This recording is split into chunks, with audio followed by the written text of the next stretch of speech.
20세기 초중반쯤에 세계적으로 유명한 공학자 허시 스펜서라는 사람이 있었습니다.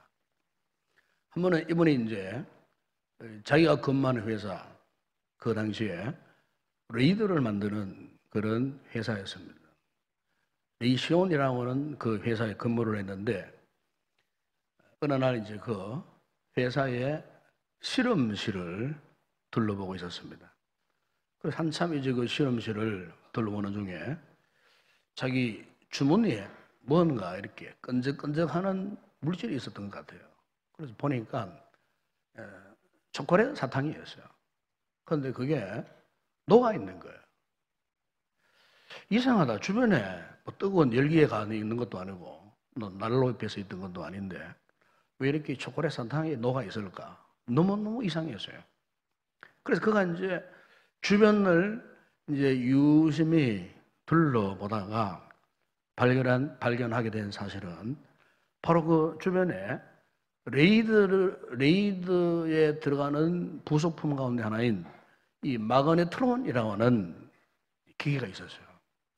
이 마그네트론은 이제 열을 내는 것이 아니고 전자파와 그리고 자기장을 이용해가지고 극초단파를 만들어내는 그런 기계였어요.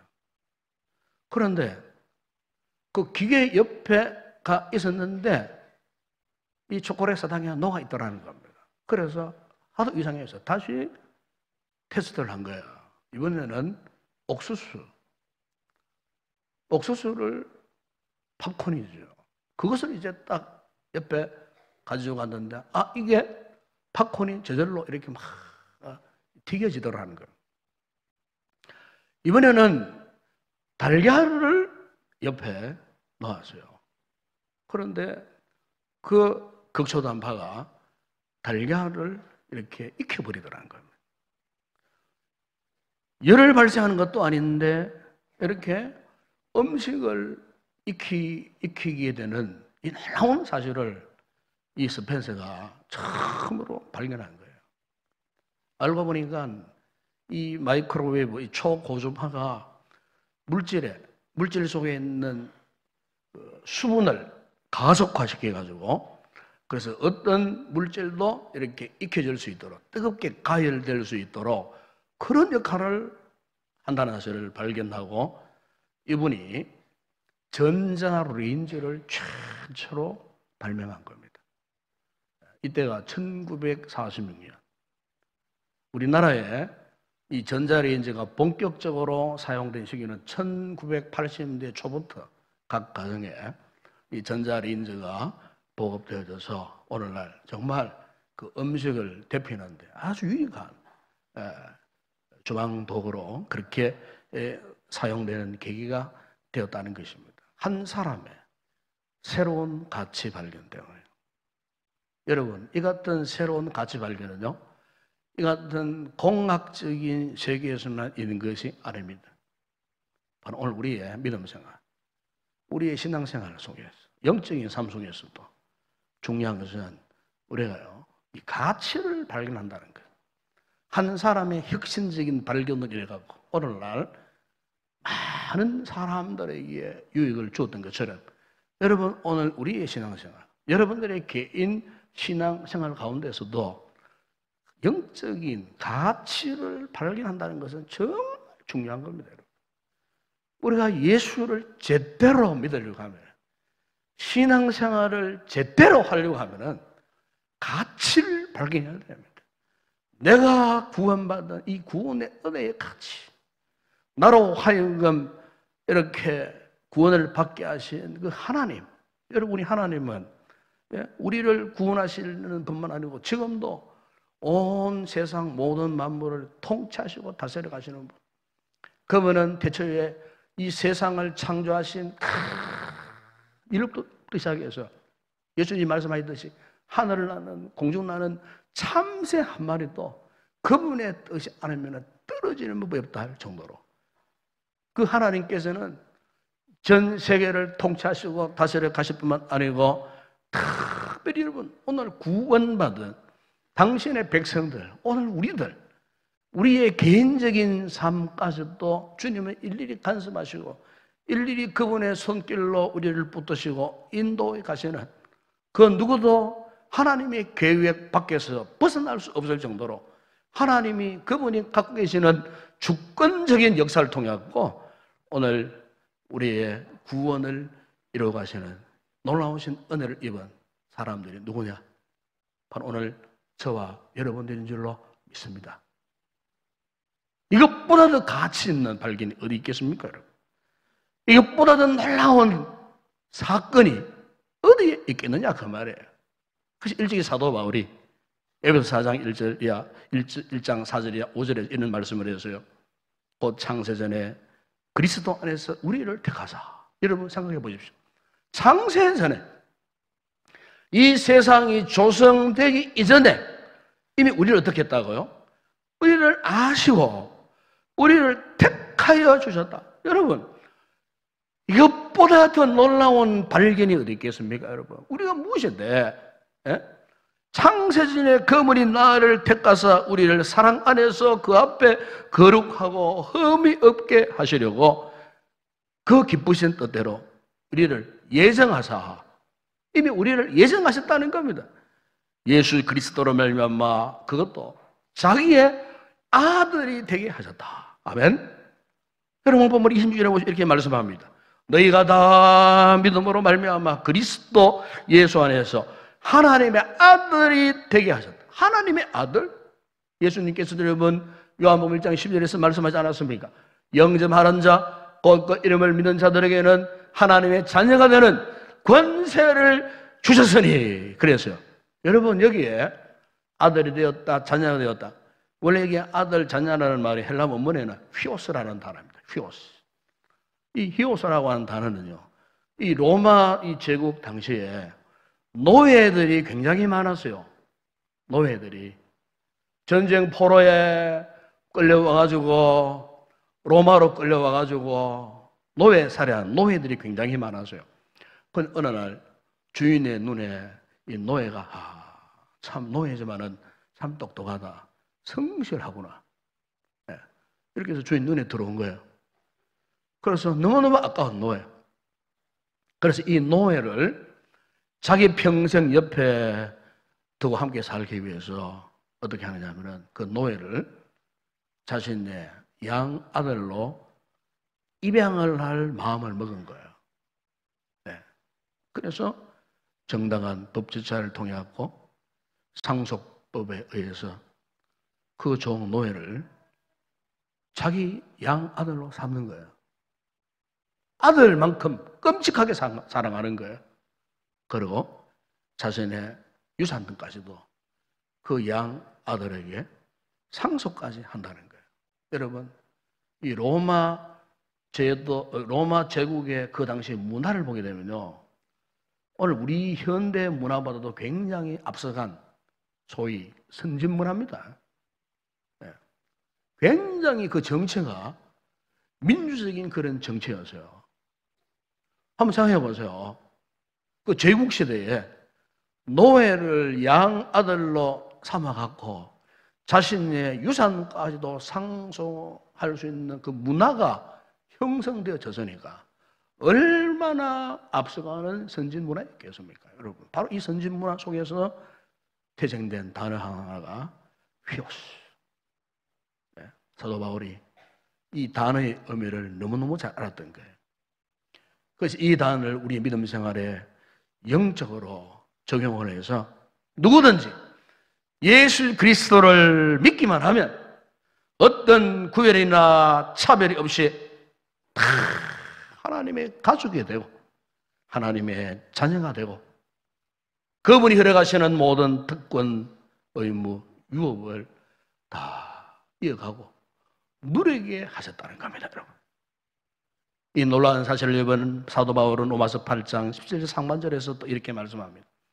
자녀이면 또한 상속자 곧 하나님의 상속자요 그리스도와 함께한 상속자니 우리가 그와 함께 영광을 받기 위하여 그랬습니다. 오늘 보면 26절에 너희가 다 믿음으로 말미암아 그리스도 예수 안에서 하나님의 아들이 되었으니 여러분, 저는 여기서 정말 중요한 한 부분을 여러분들에게 강조하고 싶어요. 그게 뭐냐면은 우리가요, 믿음으로 그리스도 예수 안에 있다는 겁니다. 그리스도 예수 안에. 바울은요, 이거를 그의 13권의 서신서에서요, 입만 벌리면은 고백하고 강조했어요. 주 예수 그리스도 안에, 그리스도 예수 안에, 예수 안에서 무려 172번이나 예수 그리스도 안이라고 하는 이 고백을요, 바울이 그의 서신서, 모든 서신서, 모든 본문에서 입만 벌리면은 주 예수 그리스도 안에서 이런 고백을 했던 흔적을 거기에서 볼 수가 있어요. 무슨 말입니까, 여러분? 우리가 신앙생활 한다는 진정한 가치가 어디 있느냐? 예수 그리스도 안에 있을 때 가치가 발견되어지는 겁니다, 여러분. 믿음의 삶을 깨달은 성도들이 이걸 알아요. 아, 내가 오늘도 예수 그리스도 안에 있는 존재다 하는 걸 깨닫게 되는 거예요. 여러분, 예수 그리스도 안에 있다는 이 고백이 이만큼 왜 중요하냐? 이것은요, 주님과 우리와의 영적인 친밀감, 이걸 나타내는 거예요. 여러분, 우리가 우연히 주님과 맺어져 있는 관계가 아니에요. 예수 그리스도의 피로 값주고 우리를 사신 된 몸 아니겠습니까, 여러분? 우리 성도들, 여러분들의 영혼, 한 영혼이 우리 주님께서 모실 때는요, 그야말로 보배와도 같은 거예요. 보배와도 같은 거예요. 여러분 가운데 하나님의 사랑 관심 밖에 있는 분 아무도 없어요. 다 하나님의 그 크고 놀라운 그 사랑의 영역 안에 지금 우리가 여기에 모여서 감격적으로 주님 앞에 지금 예배를 드리고 있잖아요. 우리는 단순한 법적인 관계가 아니에요. 은혜의 관계예요. 영적인 관계라 그 말이에요. 사도 바울이 이것을 강조하고 싶어서 예수 그리스도 안에서, 우리 그리스도인들은 마치 죄인이 법정에서 무죄로 선언되었던 것처럼 우리가 하나님 앞에서 법적으로 의인으로 인정받고, 그리고 우리가 그분의 자녀로서 예수 그리스도와 하나 되는 신비한 연합을 이루었던 관계. 여러분, 바울은 이것을 일컬어서 예수 그리스도 안에서 그렇게 표현하는 겁니다, 여러분. 여러분, 신앙생활이 진정한 가치가요, 다시 말씀드리지만은 예수 그리스도 안에 있다는 사실을 확신할 때 그분은요, 영적인 신령한 가치, 믿음 생활의 신령한 가치를 비로소 깨닫게 되는 것입니다. 그래서 오늘 본문 여러분 7절 보면은 계속해서 무엇을 말씀하냐면은 누구든지 그리스도와 합하기 위하여 세례를 받은 자는 그리스도로 옷 입었느니라, 이렇게 표현합니다. 여러분, 예수 그리스도의 가치를 잊게 되었을 때에 우리 하나님께서 우리에게 엄청난 은혜를 부어주시는데 그 은혜가 어떻게 나타나느냐? 우리로 하여금 그리스도로 옷 입은 상태. 여러분, 여기에 옷이라고 하는 것은 뭐 반바지, 아니 민소매, 뭐 짧은 티셔츠, 몸에 일부만 막는 그런 옷을 말하는 거예요. 볼 이 의미의 옷이 뭐냐면 로마 시대에 성인들이 입고 있던 머리부터 다 온몸을 감싸는, 온몸을 덮는, 자신의 몸이 그 옷 속에 완전히 덮여버리는 상태예요. 그 옷, 그걸 말하는 거예요. 그러니까 보십시오. 그리스도로 옷 입었다 하는 말은 무슨 말이에요? 우리 성도들이 예수님을 나의 구주와 주님으로 고백하고 그때부터 예수를 믿는 이 단계는요, 보통 단계가 아니에요. 완전히 우리는 그리스도의 은혜의 속으로 완전히 진입하는 상태. 예수 그리스도 안에 완전히 들어가 있는 상태. 주님은 말씀했죠. 너희가 내 안에, 내가 너희 안에. 주님이 우리 안에, 우리가 지금 주님 안에 들어가 있는 상태. 그리스도의 옷. 로마 제국시대 때는요, 옷을 입고 있는 그 외형을 보게 되면은 저 사람의 신분을 대충 짐작할 수 있는 그런 시대였어요. 여러분, 우리가 그리스도로 옷 입었다 하는 말은, 여러분, 과거 우리의 신분이 어떠했습니까? 세상 가운데 살았잖아요. 세상의 죄악 가운데 살았어요. 심지어 성경의 말씀, 너희는 과거에 마귀의 자식이었다고 그렇게 표현합니다. 진노의 자녀였다고 그렇게 표현하지 않습니까, 여러분? 네? 하나님과 등지고 살았던, 죄악을 너무너무 사랑하고 너무너무 좋아서 그 죄악이 우리를 완전히 포로 삼고 우리를 지배하고 다스려갔던, 전혀 살 소망이 없는 우리의 본성이 철저하게 부패하고 전적으로 타락했던, 도저히 구원의 여망이 전혀 없는 그런 상태에, 이것이 우리 옛 사람의 모습 아니었겠습니까, 여러분? 이런 우리를 어떻게 해서요? 예수 그리스도의 의로운 옷으로 덮으셔서, 과연 우리가 이 옷을 입었다는 가치가 무엇인가? 내가 구원받았다는 가치가 뭔가 말이에요. 그 영적인 가치관을 깨닫고 영의 눈을 열어서, 그래서 우리의 마음에 신앙의 거룩한 의지를 주셔가고, 그렇지, 나는 하나님의 자녀, 하나님의 백성이야. 저 세상 죄악 가운데서 죄를 이기고 내가 하나님 앞에 하나님의 자녀로서 살아가야지. 여러분, 이런 의지가 어디서 나오겠어요? 주님을 만나고 주님 안에 있다는 진정한 가치관을 회복하지 못하면요, 이런 그런 의지가 안 나옵니다, 여러분.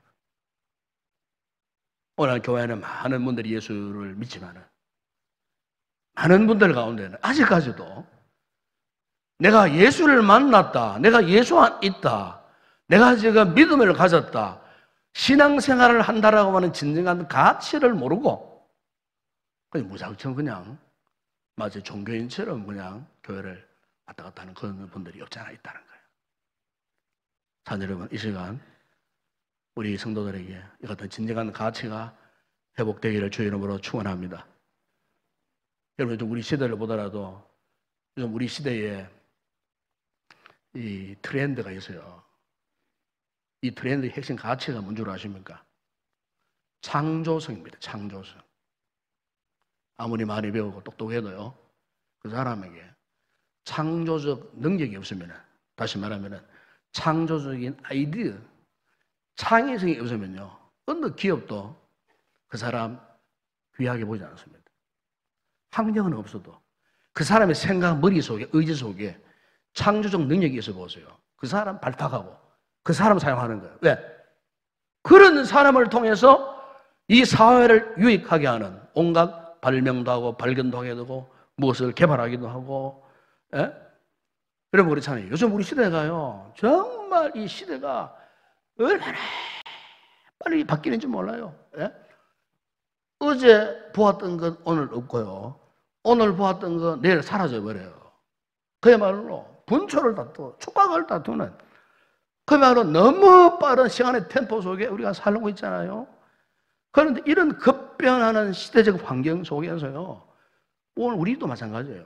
날마다 새롭게 하고, 날마다 창조적인 생각을 하고, 날마다 앞서가는 생각, 비전을 생각하고, 이걸 우리가 사용하지 않으면요, 이 시대의 흐름에 따라갈 수 없어요, 여러분. 특히 우리 믿는 자들이 생각이 20세기처럼 막 고리따분하고 어둡고 캄캄하고 앞날을 예측도 하지 못하고 분별력도 없고 그렇게 되어보세요. 우리 그리스도인들이 이 세상에 있어서 빛된 삶 살 수 없습니다, 여러분. 믿음으로 하지만은 우리 속에 날마다 새로운 가치관을 발견하고 새로운 시각을 가지고 새로운 안목을 가지고 새로운 목표와 방향을 향하여서 힘있게 달려갈 때 비로소 그리스도인으로서 세상의 빛을 발하는 거예요. 캄캄한 잘못된 그 영적인 안목 속에, 잘못된 편견 속에 갇혀 있어 보세요. 예수님께서도 역사하지 않으셔요. 최근 여름 우리 교회를 보세요. 우리 성도들이 그런 말을 많이 해요. 목사님, 우리 예배당에 이 스크린 하나 바꿔도 지금 예배 분위기가 다릅니다. 그 예배에 집중력이 생긴다 그 말이에요. 옛날 프로젝터 잘 보이지 않는 컴컴한 화면만 이렇게 보고 예배를 드리다가 화창하게 이렇게 잘생긴 목사 얼굴도 분명히 볼 수 있고 얼굴에 점까지도 발견할 수 있을 정도로 선명하니까 한마디로 이 보는 시각이 열린다 그 말이에요.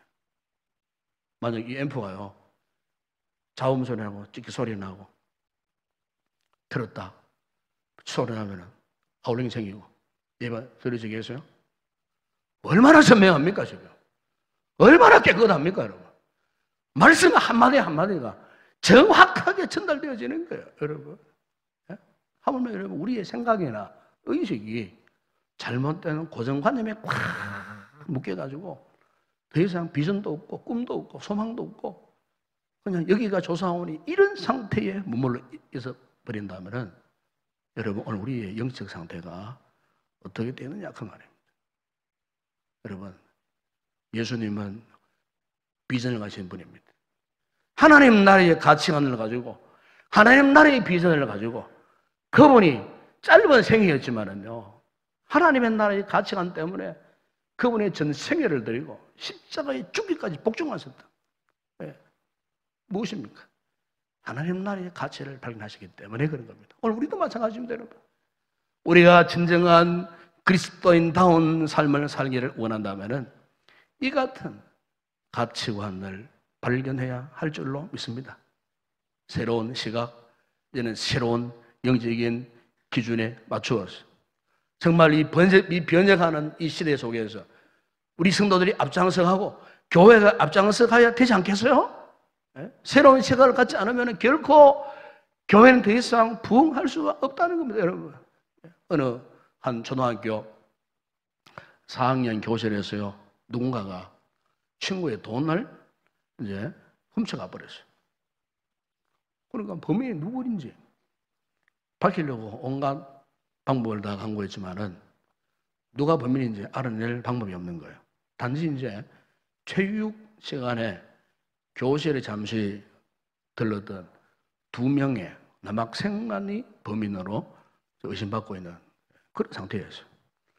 그러나 이 두 학생은 결백을 주장을 합니다.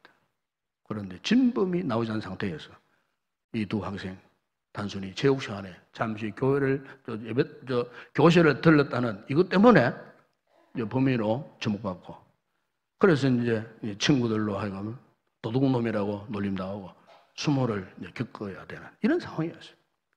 같은 반 아이들이 그 친구들과 놀아주지도 않았습니다. 얼마나 얘는 억울했겠습니까? 한마디로 미칠 지경이었어요. 결국 이들 중에 한 학생은 학교를 자퇴하고 말았어요. 하지만 다른 한 학생은 판사가 되는 게 꿈이었어요. 왜? 자신의 결백을 보여주리라 생각하고 이 친구는 이를 악물고 열심히 공부를 했어요. 오랜 세월이 흘렀어요. 학교를 자퇴한 학생은 절도범으로 어느 한 판사 앞에 법정에 섰는데 그 판사가 함께 학교 시절에 범인으로 처벌받던 친구였어요. 이 판사 친구가 가만히 보니까 그 옛날 함께 도둑으로 몰렸던 그 친구야. 이를 난 판사 친구가 재판이 끝난 후에 재판실에서 조용히 그를 만났어요. 그래 말했어요. 야, 너 진짜 도둑놈이 되었구나. 너를 도둑놈이라고 놀리던 걸 생각해서라도 다 정직하게 살아야지. 도대체 이 꼴이 뭐냐? 그래서 이제 그 절도범 친구가 말합니다. 그때 같은 반 아이들과 선생님이 나를 도둑놈으로 몰지 않았으면 내 인생 이렇게 되지 않았을 거야. 그래서 다시 판사 친구가 말합니다. 아니야, 난 다르게 생각했어. 내가 판사가 될 수 있었던 것은 나를 도둑놈으로 본 우리 반 학생들과 선생님 덕분이야. 그들 때문에 나는 이를 악물고 공부를 할 수 있었지. 그래서 판사가 된 거야. 여러분 보십시오.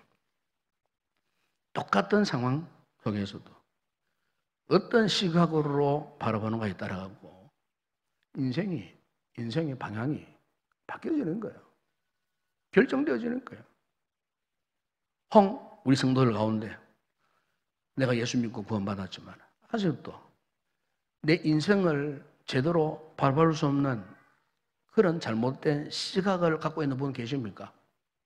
정말 예수 안에서 여러분의 인생을 좀 이제는 긍정적인 시각으로 바라볼 수 있기를 바랍니다. 여러분, 예수 안에서 우리가 아직 이 잘못된 이 시각, 가치관 속에 살면은요, 우리는 더 이상 희망이 없어요. 예수 그리스도를 믿음으로써 정말 우리 인생의 가치관이 바뀌어지고 우리의 영적인 시각이 달라질 때에 비로소 오늘 우리의 삶에 놀라운 변화가 일어나는 것입니다. 오늘 이런 은혜가 우리 모든 성도들이 임하기를 주의 이름으로 축원합니다. 특히 오늘 본문을 보시면 사도 바울이요, 이 같은 영적인 가치관을 설명하면서 우리에게 한마디 하시는 말씀이 뭐냐면은 28절에 보세요. 그럼 이런 말씀을 합니다. 너희는 유대인이나 헬라인이나 종이나 자유인이나 남자나 여자나 다 그리스도 예수 안에서 하나이니라 그랬습니다. 여러분, 우리는 그리스도 예수 안에서 하나다. 구원받은 우리 모든 성도들은 예수 그리스도 안에서 하나라는 겁니다. 여러분 사도 바울이 이 말씀을 할 때는 당시 상황으로서는요 아주 혁명적인 발언이에요. 왜? 그 당시에 이 유대인들은 절대로 헬라인들, 이방인들과 하나 될 수 없는 사람들이에요. 이 사람들은 철저하게 율법주의자들이었고 또 이 사람들은 하나님이 자신들만 선택한 구원받는 백성이에요. 즉 선민사상으로 충만한 사람이었어요. 저 헬라인들, 이방인들은 지옥에 뗄감 정도로만 생각했어요. 그렇기 때문에 유대인들이 헬라인과 하나 되는 것 상상도 못하는 거예요. 헬라인 마찬가지예요. 유대인들의 독선적인 그와 같은 모습을 보고 상종을 하지 않았어요. 이방인들이 유대인들을 제시 몸별하고 그들과 친구 삼지 않았어요. 너무나 독선적인 사람들이기 때문에. 뿐만 아니죠, 여러분. 어떻게 종과 자유인이 하나 될 수 있겠어요? 주인과 종이 하나 될 수 있겠습니까? 그 당시에 철저하게 노예 문화로 점철된 그 로마 제국 시대에 종이 주인과 절대로 하나 될 수 없는 거예요. 또 그 당시에는요, 이 여자를 얼마나 차별한 시대인지 몰라요. 남자가 여자가 어떻게 하나가 될 수 있느냐, 그 말이에요. 그러니까 이 사도 바울의 이 말은 그 당시의 문화 속에서는 충격적인 발언이었어요. 그런데 여러분, 바울이 왜 이런 이야기를 할 수밖에 없었습니까? 믿음 안에서, 그리스도 예수 안에서 이 모든 신분, 계층을 초월해서 모든 인간관계가 하나가 되었다. 그렇게 선포하는 겁니다, 여러분. 여러분, 오늘날 교회가 정말 중시해야 할 하나의 속성 가운데 하나가 있어요. 그건 교회의 통일성입니다. 연합성입니다. 주님의 몸된 교회는 그 어떤 상황이 있다 할지라도 이 교회가요 분열되면 안 돼요. 주님의 뜻은 교회가 하나 되는 거예요. 원수마귀의 어둠의 세력은 자꾸 교회를 어지럽힙니다. 교회를 분열시키려고 합니다. 목회자와 성도들의 관계를 이간질하고 분열시킵니다. 성도와 성도 사이의 관계를 이간질하고 분열시킵니다.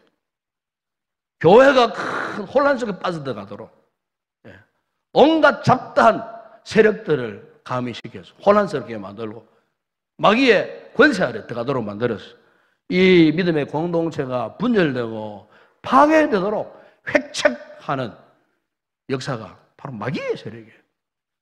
그러나 주님의 뜻은 그게 아니에요. 우리 성도들이 어떤 상황에서도 하나 되는 믿음의 거룩한 공동체를 이루고 가는 것입니다. 여러분, 바로 주님이 바라는 교회의 모습은 바로 이런 모습이라는 겁니다. 우리 성도들이 더 높은 가치관에, 더 높은 수준의 공동체에 이르노로서 정말 예수 그리스도 안에서 하나 되는 믿음의 공동체를 우리가 이렇게 가는 것. 여러분, 우리가 인생을 살면서도 우리 가정에 아이가 태어나잖아요. 아이가 태어나면은 그 아이가 어떻게 합니까? 부모의 손길 아래 자라납니다. 그러면 그때부터 이 아이가 가족이라는 공동체 안에 머물러 있잖아요. 이 아이가 좀 더 크면은 어린이집, 유치원, 학교, 그 또래 집단, 공동체가 있지 않습니까? 좀 더 크면은 직장, 뭐 등등. 우리가 한 생활을 살다 보게 되면은 알게 모르게, 우리 자신도 모르게 어느 한 공동체에 가입되어 살아갈 수밖에 없어요. 여러분, 우리 시대가 정보화 시대라 그러잖아요. 자기 혼자 아무리 뛰어난 정보, 많은 정보를 갖고 있다 그 사람이 성공하느냐? 절대 아닙니다, 여러분. 요즘 우리 세대는 자신의 정보를 갖고 다른 사람과 서로 공유하고 나눌 때 그 사람의 능력을 인정받는 거예요. 하물며 여러분, 교회의 공동체가 하나가 되지 않는다 하면은 거기에는 엄청난 문제가 생길 수밖에 없어요. 우리 그리스도인은요, 어쨌든 공동체 의식을 가지고 살아가는 존재예요. 여러분, 유명한 일본의 기독교 작가인 뮤라 아야코가 빙점이라는 소설을 썼잖아요. 그런데 그분의 그 일화에 보게 되면은 이런 이야기가 있어요. 상당히 가난한 집안이었어요. 남편의 수입만으로 근근히 생활하는 가난한 가정이었는데, 그래서 이 뮤라 아야코가 자기 가정 생활에 조금 보탬이 되기 위해서 자기 동네에 조그마한 구문 가게를 하나 열었어요.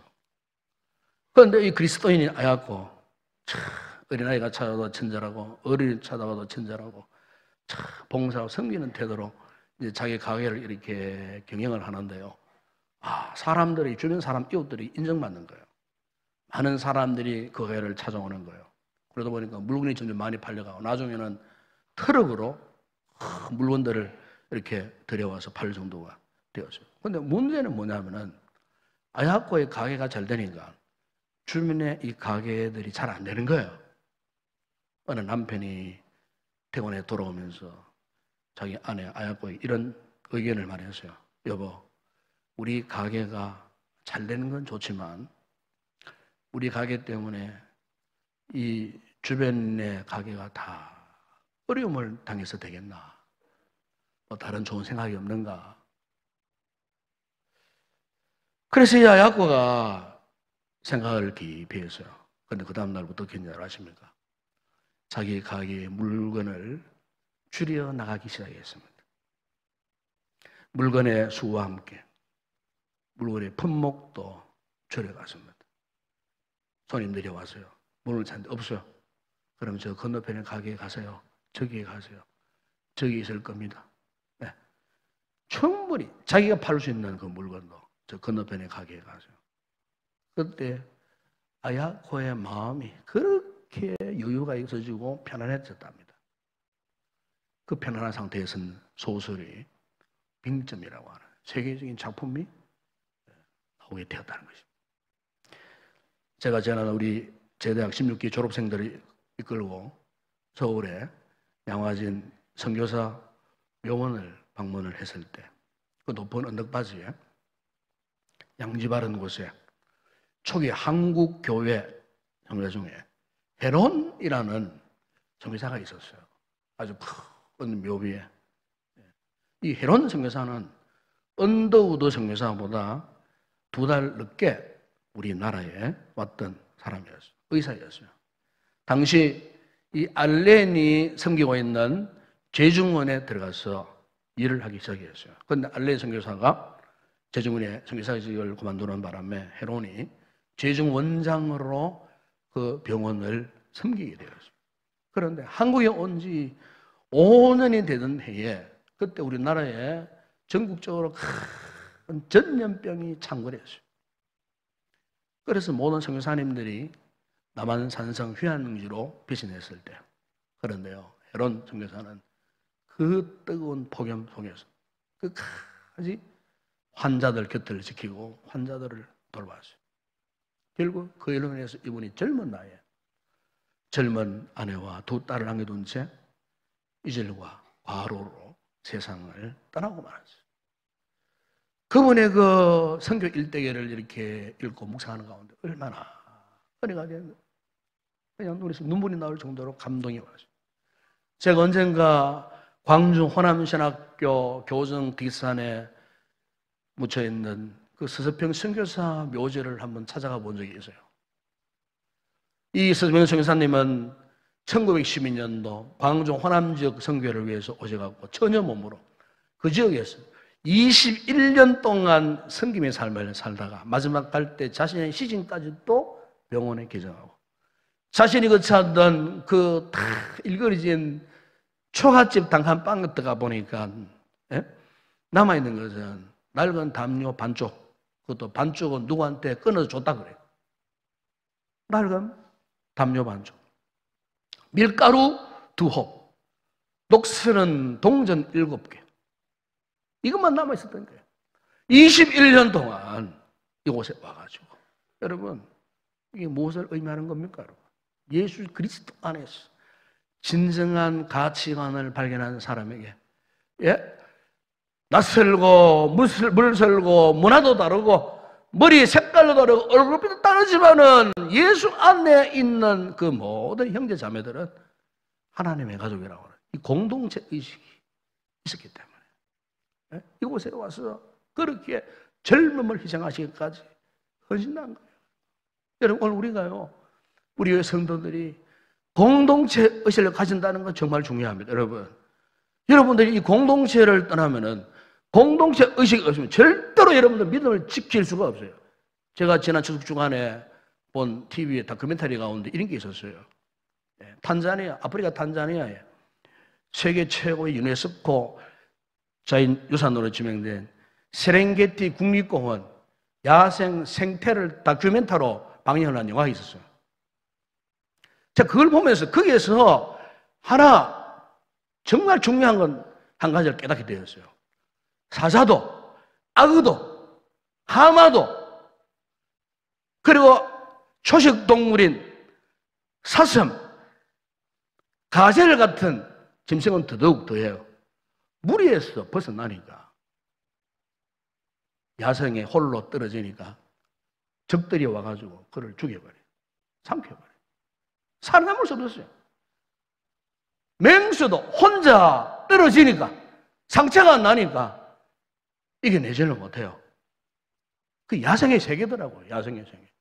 그런데 무리지요, 공동체 안에 머물러 있으니까 가젤 같은 연약한 초식 동물들도 살아남고 사자가 감당을 못해요. 여러분 오늘 우리 성도들 믿음 생활에 있어서 참 중요한 것이 이겁니다. 여러분 공동체 의식을 가지는 겁니다. 여러분 우리 교회가 이제 이번 다가오는 수요일 날 한마음 체육대회를 하잖아요. 여러분 이것은 단순한 체육대회, 체육 행사가 아니에요. 이거 아셔야 돼요. 그건 뭐냐?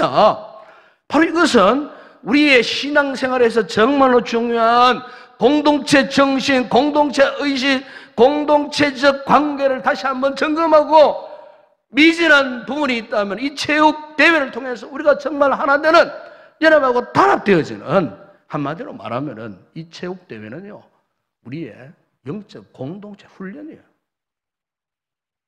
여기에 빠져서 되겠습니까 여러분? 다 참여해야 돼요. 이 훈련이 잘 되어야 우리 각자의 믿음 생활에서 생계를 회복하고 성공적인 믿음 생활을 할 수가 있는 거예요. 모든 성도들이 한 시간 한 장소에 교제하고 어울리면서 손발을 맞추고 한 마음을 품고 서로 돕고 섬기는 시간을 통해서 영적인 공동체가 드디어 하나 되어져요. 은혜의 놀라운 역사가 일어나는 것입니다. 자, 여러분 이 시간 우리가 진정한 그리스도인으로의 삶을 살기를 원하신다면 이제 새로운 시각을 가지시기 바랍니다. 새로운 가치관을 발견하시기 바랍니다. 그리고 나 홀로 믿음 생활을 못해요. 예수 그리스도 안에서 함께한 우리 성도들의 아름다운 영적인 관계 속에서 이 영적 야생 들판과 같은 이 세상에서 우리 주님의 뜻을 이루며 살기 위해서는요 이렇게 두 가지 꼭 기억하십시오. 새로운 가치관, 영적인 공동체 의식, 이것이 우리 교회가 살 길이고 우리가 성공적인 믿음의 삶을 살 수 있는 비결인 줄로 믿습니다. 기도하겠습니다.